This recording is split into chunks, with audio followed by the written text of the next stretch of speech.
আছে y equal to sin inverse 2x divided by 1 plus x square তো so এইটো chapter step করার আগে চেপ্টার 2 স্টেপ করব যদি তোমরা কি কইছো না চেপ্টার 2 ইয়া ফর্মুলা নাম্বার সাপোজ 6 হয় তাতে সবা cos tan equal to tan inverse x equal to তিনটা ফর্মুলা আছে তাতে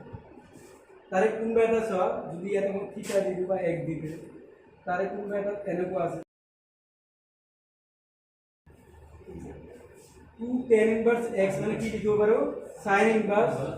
2x divided by 1 plus x square তো আমার ইয়াতে সব অঙ্ক তো ঠিক পেয়ে দিয়া আছে কি আছে sin inverse 2x plus sorry 2x divided by 1 plus x square है ना তো এই জিনিস জায়গাতে আমি কি লিখব পারো তো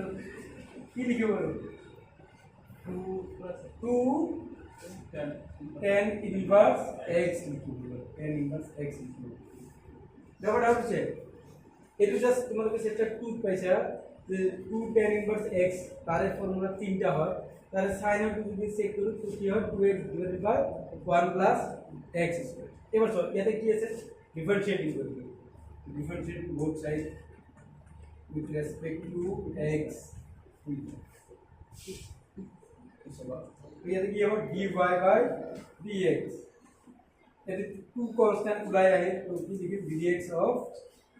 কি লিখি tan inverse x তো so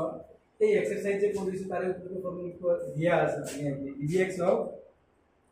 of tan inverse x equal to কি হয় জানেন না কি হয় 1 by 1 plus x square 1 by 1 plus x square তো ইয়াতে তুমি কি পাবা 2 লিখি তো সেন তো 1 plus x square তো তোমরা এদিকে লিখি 2 1 plus x square plus 3 লিখে